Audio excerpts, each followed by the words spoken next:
Hello students, welcome to Subhash English School Digital Lecture Class 8 Science Chapter 2 Microorganism Friend and Foe.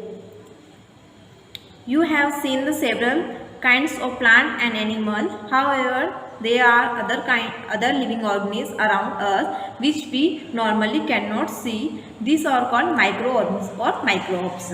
देखिए student, जैसे कि हमने देखा है कि हमारे आसपास बहुत सारे प्लांट्स है, एनिमल्स है जिसे हम नॉर्मली देख सकते हैं, लेकिन कुछ ऐसे लिविंग ऑर्गेनिज्म रहते हैं जिसे हम ऐसे ही नहीं देख सकते हैं, नॉर्मली नहीं देख सकते। तो ऐसे ऑर्गेनिज्म को हम बोलते हैं माइक्रो organism या microbes.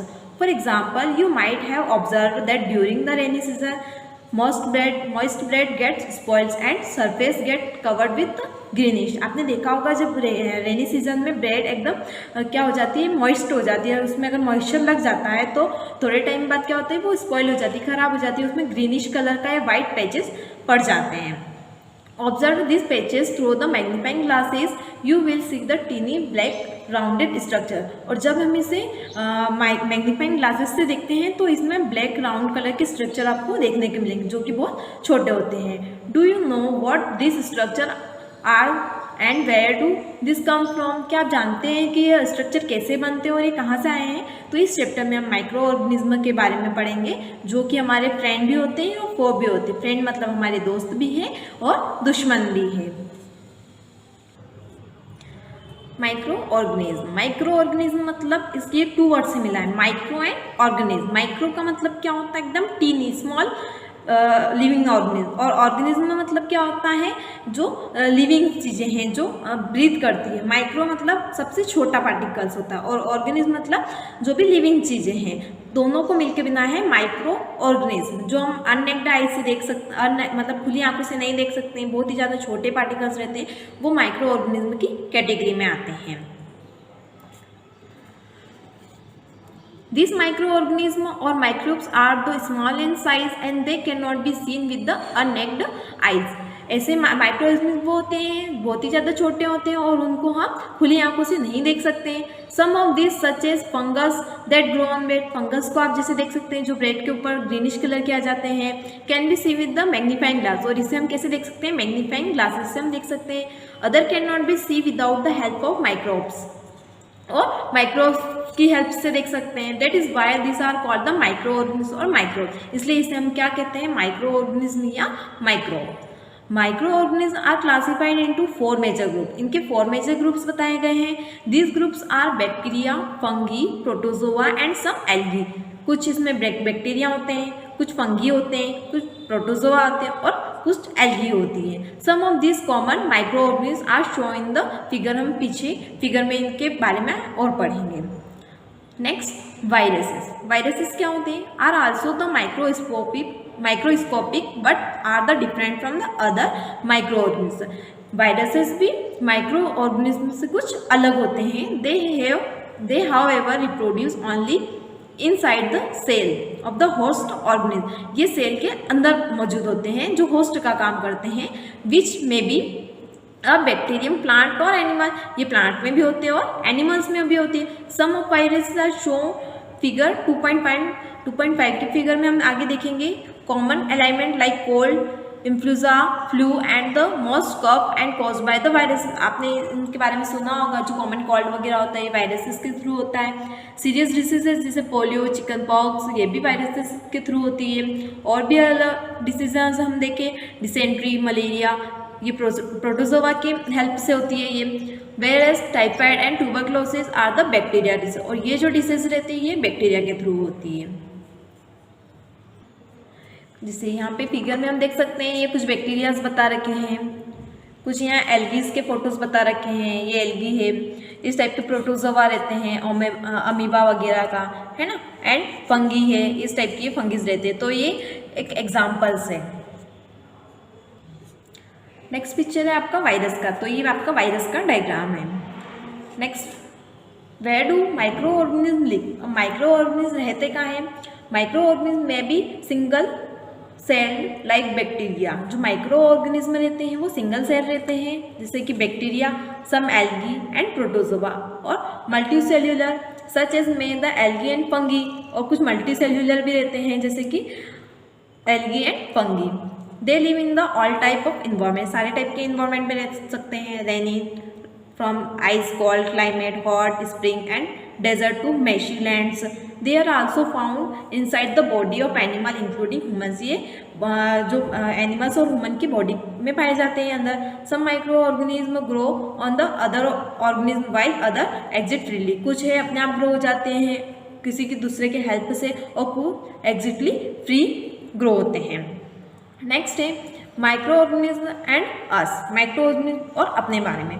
Micro organism play an important role in our life. Some of them are beneficial in many ways, whereas some other are harmful and cause diseases. कुछ ऐसे माइक्रो ऑर्गेनिज्म जो रहते हैं हमारे लाइफ के लिए बहुत ज़्यादा इंपॉर्टेंट है। क्यों इंपॉर्टेंट है? क्योंकि कुछ तो बेनिफिशियल रहते हैं लेकिन कुछ थोड़ा सा हार्म पहुंचा सकते हैं। Friendly micro organism. अब फ्रेंडली माइक्रो ऑर्गेनिज्म कौन से रहते हैं? Micro organism are used for the various purpose. बहुत सारे पर्पज के लिए हम यूज करते हैं। They are used in the preparation of curd, bread and cake. Micro organism have be used for the production of alcohol since ages. मतलब alcohol के लिए भी माइक्रो ऑर्गेनिज्म का यूज होता है। They are also used in cleaning up the environment. For example, the organic wastes, vegetable peels remaining of the animal feces etc. are the broken down the harmless and the usable substance by the bacteria. Recall the bacteria are also used in the preparation of medicine in agriculture. They are used to increase soil fertility by the fixing nitrogen. जो micro organism रहते हैं वो environment को clean करने के purpose से भी हम यूज़ होते हैं, क्योंकि इनकी मदद से क्या होता है, जो भी वेजिटेबल पील्स वगैरह रहता है या एनिमल एक्सेट्रा रहता है तो उस पर ये ग्रो होकर उनको ऑर्गेनिक मैन्यूअर के रूप में बदल देते हैं। तो इस टाइप से बहुत सारे यूजेस होते हैं माइक्रो ऑर्गेनिज्म के। ये सॉइल की फर्टिलिटी को इम्प्रूव कर देते हैं, मेडिसिन बनाने में भी इनका बहुत ज़्यादा यूज़ होता है। नेक्स्ट टॉपिक है हमारा मेकिंग ऑफ कर्ड और ब्रेड एंड ब्रेड। आपने देखा होगा कर्ड घर में हमारी मम्मा बनाती है, जब देखा होगा कि उसमें कैसे बनाती है वो, और ब्रेड का फॉर्मेंटेशन कैसे होता है।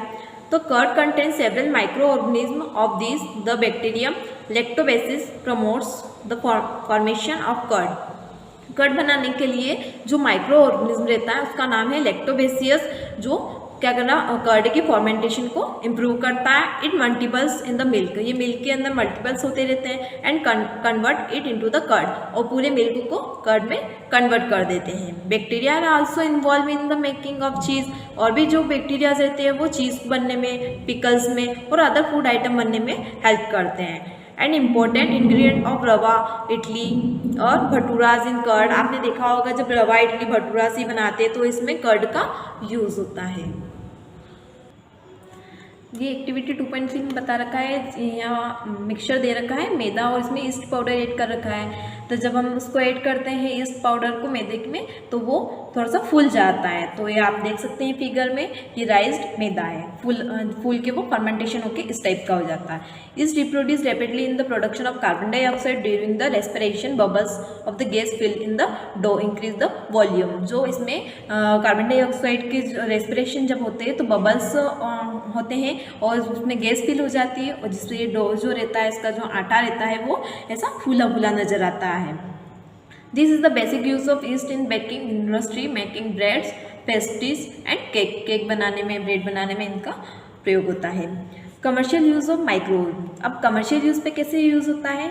Micro organism are used for the large scale production of alcohol, wine and acetic acid, vinegar. Yeast is used for the commercial production of alcohol and wine. For this, the purpose of yeast is grown on the natural sugar present in the grains like barley, wheat, rice, crushed fruit juice, etc. इन सब के use में, जैसे alcohol का use में, wine के use में, acidic acid जिसको हम बोलते हैं विनेगर, इनके भी यूज़ में माइक्रो ऑर्गेनिज्म का बहुत बड़ा रोल होता है। और हम जब देख सकते हैं कि जो जूसेस वगैरह रहते हैं इनमें भी इनका यूज़ होता है। जो वीट के जूस बनते हैं, राइस के, इनको क्रश करके जो भी जूसेस वगैरह बनाए जाते हैं इनमें भी माइक्रो ऑर्गेनिज्म का यूज़ होता है। This is the smell of alcohol as sugar has been converted into alcohol by yeast. This process conversion of sugar into the alcohol is known as fermentation. Fermentation एक ऐसी process है जिसमें sugar से हम क्या बनाते हैं, फर्मेंट होके क्या बनती है, जो प्रोसेस अल्कोहल में कन्वर्ट होती है उस प्रोसेस को बोलते हैं fermentation. This smell of alcohol as sugar, जो अल्कोहल की जो स्मेल रहती है वो शुगर के थ्रू बनती है, जो कन्वर्ट होता है अल्कोहल बाय यीस्ट से। यीस्ट को अल्कोहल को कन्वर्ट किया जाता है और इसी प्रोसेस को हम बोलते हैं this process is conversation of sugar into alcohol. Sugar जब पूरी तरह से अल्कोहल में कन्वर्ट हो जाती है इस प्रोसेस को हम बोलते हैं फर्मेंटेशन। और लोइस पाश्चर ने डिस्कवर फर्मेंटेशन इन 1857। जो लोइस पाश्चर था उसने फर्मेंटेशन की प्रोसेस 1857 में बनाई थी, प्रोड्यूस करी थी। Medicinal use of microorganisms. Whenever you fall ill, the doctor may give you some antibiotics, tablet, capsule or injection such as the penicillins. This sources of these medicines is microorganisms. These medicines kill or stop the growth of the diseases causing microorganisms such as medicines or called antibiotic. जैसे जब हम बीमार पड़ते हैं तब हम doctor के पास जाते हैं तो वो कुछ कैप्सूल्स देता है, कुछ इंजेक्शन देता है, कुछ एंटीबायोटिक्स देता है। तो क्या करती है, जो भी माइक्रो ऑर्गेनिज्म हमारी बॉडी को इफेक्ट करते हैं उसको ये किल करते हैं या स्टॉप करते हैं। तो ऐसी जो मेडिसिन रहती है उसको हम बोलते हैं antibiotics. This days are number of antibiotics are being produce of bacteria, और ये बैक्टीरिया को और फंगी को प्रोड्यूस करते हैं, जिसको यहाँ बता रखे हैं, कुछ नेमिंग है इसके। Streptomycin, terramycin and erythromycin are the some example of antibiotics. यहाँ पे आपको कुछ एक इम्पॉर्टेंट पॉइंट दे रखा है, तो इसमें लिखा गया है कि आप जब भी एंटीबायोटिक्स लेते हैं तो आपको क्वालिफाइड डॉक्टर से लेना चाहिए। और मतलब अगर आपको कुछ छोटा मोटा बुखार वगैरह होता है तब भी आपको डॉक्टर की सलाह लेना चाहिए, उसके बाद ही आपको कोई भी डोज वगैरह लेना चाहिए। बिना डॉक्टर की परमिशन के आपको कोई भी डोज नहीं लेना चाहिए। नेक्स्ट टॉपिक है हमारा वैक्सीन। वैक्सीन मतलब होता है टीका। When a disease carrying microbes enter our body, the body produces antibodies to fight the invader. The body also remember how to fight the microbes if it enter again. If the dead or weakened microbes are introduced into the healthy body, the body fights and kill the invading bacteria by the producing suitable antibiotics. Antibiotics क्या होते हैं, जब हमारी body में हमारी body कुछ antibiotics अपने आप बनाती है, जो भी हमारी बॉडी में कुछ भी जो बैक्टीरिया रहते हैं, माइक्रो इंटर हो जाते हैं, तो उसमें लड़ने में हमारी मदद करती है, जिससे हेल्दी बॉडी हो जाती है और वापस से वो इंटर होने से रोकती है। तो ये एंटीबॉडीज का वर्क रहता है। This is how a vaccine works. Several diseases including cholera, tuberculosis, smallpox and hepatitis can be prevented by the vaccination. इस टाइप की जो डिसीजेज है जैसे कॉलेरा है, ट्यूबरक्लोसिस है, स्मॉलपॉक्स है, तो ये वैक्सीन के थ्रू ठीक की जा सकती है और इसके लिए बहुत से वैक्सीन लगाए जाते हैं। Edward Jenner discovered the vaccine for the smallpox in 1798। जो एडवर्ड जेनर थे उन्होंने वैक्सीन स्मॉलपॉक्स के लिए 1798 में डिस्कवर की थी। It is essential to protect all children against this disease. Necessary vaccines are available in the nearby hospital. You might have seen the advertisement on the TV and newspaper regarding protection of children against the polio under the Pulse Polio program. Polio drops given to children are the actual vaccine. आपने देखा होगा TV में, newspaper में जो pulse polio programme चलते हैं तब उनमें एडवर्टाइजमेंट किया जाता है और लोगों को जागरूक किया जाता है कि वो अपने बच्चों को वैक्सीन लगवाए, पल्स पोलियो की दवाई दें। तो इस टाइप से बहुत से प्रोग्राम्स गवर्नमेंट चलाती है, तो उसमें हमको भागीदारी देना चाहिए। A worldwide campaign against the smallpox has finally led to its eradication from the most part of the world. Smallpox के लिए भी कैंपेन वगैरह लगाए थे और ये मोस्ट वर्ल्ड में चलाए जाते हैं। These days vaccines are made upon large scale from the microorganisms to protect human and other animal from the several disease. आज के दिन में वैक्सीन के बहुत सारे ऐसे चलाए जा रहे हैं लार्ज स्केल पे जो ह्यूमन को प्रोटेक्ट कर सकते हैं, या जो एनिमल्स को भी कुछ माइक्रो ऑर्गेनिज्म अटैक करते हैं तो उस पर प्रोटेक्शन के लिए वैक्सीन लगवाए जा रहे हैं। जैसे कि आज हम देख रहे हैं कि कोरोना वायरस आ रहा है, तो उसके लिए भी वैक्सीन लगवाए जा रहे हैं। तो सभी को वैक्सीन जल्दी से जल्दी लगवाना चाहिए। Increasing soil fertility. अब सॉइल फर्टिलिटी में माइक्रो ऑर्गेनिज्म कैसे हेल्प करते हैं? Some bacteria able to fix nitrogen from the atmosphere to enrich the soil with the nitrogen and increase its fertility. जो बैक्टीरियाज रहते हैं वो नाइट्रोजन को फिक्स करते हैं, एटमॉस्फेयर से इनरिच करके सॉइल के अंदर फिक्स करते हैं, जिससे सॉइल की फर्टिलिटी इम्प्रूव होती है। This microbes are commonly called biological nitrogen fixer, और इन माइक्रो ऑर्गेनिज्म को बोलते हैं biological nitrogen fixer. Cleaning the environment, अब इन्वायरमेंट को कैसे क्लीन करते हैं? Wastage of plant, vegetable and fruits from the nearby houses and garden, they put them in the pit meant for waste disposal. After some time it decomposed and got converted to manure. आपने देखा होगा जब हमारे आसपास जो भी wastage वगैरह रहता है, अगर इसे हम हाउस और गार्डन का जो भी वेस्टेज निकलता है उसको हम एक पीट में डाल के अगर उसको डिकम्पोज करना चाहे और डिकम्पोज करके वो क्या हो जाता है, एक मैन्योर के रूप में कन्वर्ट हो जाते हैं। तो ये काम भी कौन करता है? माइक्रो ऑर्गेनिज्म ये वर्क करते हैं। तो ये भी हमारे लिए ज़रूरी है। अभी तक हमने स्टडी किया कि कैसे माइक्रो ऑर्गेनिज्म हमारे लिए फ्रेंड के रूप में आ रहे थे, लेकिन अब हम पढ़ेंगे हार्मफुल माइक्रो ऑर्गेनिज्म, जो हमारे मतलब दुश्मन है, फो के रूप में आएंगे। Micro organism are harmful in many ways. Some of the micro organism caused diseases in human beings, plants and animal. अभी तक हमने ये स्टडी किया था कि माइक्रो ऑर्गेनिज्म हमारी हेल्प कर रहे किसी न किसी वर्क को लेकर, लेकिन अभी ये हमें हार्म पहुंचाएंगे। जैसे कि कुछ डिसीजेस को लेकर ह्यूमन बींग्स में भी होती है, प्लांट्स में भी होती है, या एनिमल्स में भी होती है। और ये जो डिसीजेस कौन फैलाता है? Micro organism. Sir diseases causing micro organism called pathogens. जो ऐसे डिसीजेस फैलाते हैं तो उन माइक्रो ऑर्गेनिज्म को बोलते हैं pathogens. Some micro organism spoil food, clothing and leather. कुछ ऐसे माइक्रो ऑर्गेनिज्म रहते हैं जो फूड को स्पॉइल कर देते हैं, खराब कर देते हैं, क्लॉथ में भी क्लॉथ को खराब कर सकते हैं, लेदर को भी खराब कर देते हैं। Diseases causing micro organism in human. अब कौन कौन सी टाइप की डिसीजेस हो सकती है माइक्रो ऑर्गेनिज्म में, माइक्रो ऑर्गेनिज्म को ह्यूमन में? Pathogens enters our body through the air we breathe, the water we drink, or the food we eat. They can also get transmitted by the direct contact with an infected person or carried by an animal. Microbial diseases that can be spread on infected person to the healthy person through the air, water, food, or the physical contact called communicable diseases. जो pathogens रहते हैं वो हमारी body में जब enter करते हैं, जैसे जब हम सांस लेते हैं या खाना खाते हैं या पानी पीते हैं, तो इस तरह से माइक्रो ऑर्गेनिज्म हमारी बॉडी में एंटर करते हैं। या कोई इन्फेक्टेड पर्सन है उसके थ्रू हम हेल्दी पर्सन को डायरेक्टली इन्फेक्टेड करते हैं। तो ऐसी जो डिसीजेज होती है उसे हम बोलते हैं communicable diseases, such as cholera, common cold, chickenpox, tuberculosis. इस टाइप की जो डिसीजेज रहती है वो कम्युनिकेबल डिसीजेज होती है। When a person suffering from the common cold sneeze, fine droplets of the moisture carrying thousands of viruses are spread in the air. जब कोई पर्सन स्नीज करता है, वो कॉमन कोल्ड से डिसीज होती है उसको वो छींकता है, तो बहुत सी फाइन ड्रॉपलेट्स रहती है मॉइस्चर की, जो वो एयर में फ्रीली हो जाती है, स्प्रेड हो जाती है, और जिससे जो वायरसेस रहते हैं वो दूसरे हेल्दी पर्सन की बॉडी में इंटर हो जाते हैं और इससे ही इन्फेक्शन बढ़ता जाता है।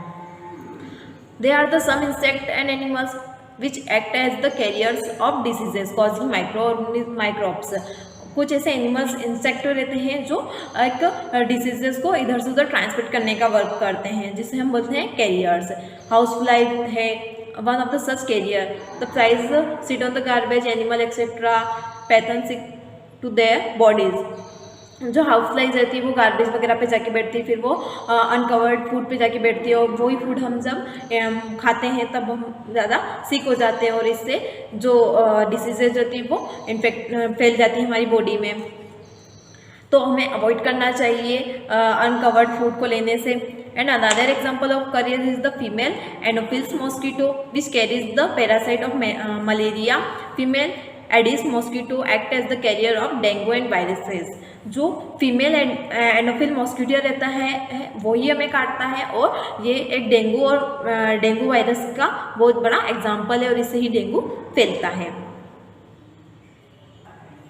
All mosquito breed in water, hence one should not let water collected anywhere in the cooler, tire, flower pots, etc. by keeping the surrounding clean and dry. We can prevent the mosquito from the breeding.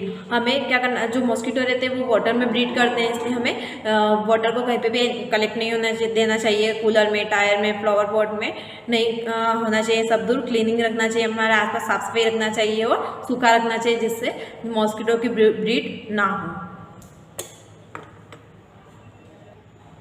Thank you student, part 4 is completed. Remaining chapter हम next video में complete करेंगे। Thank you.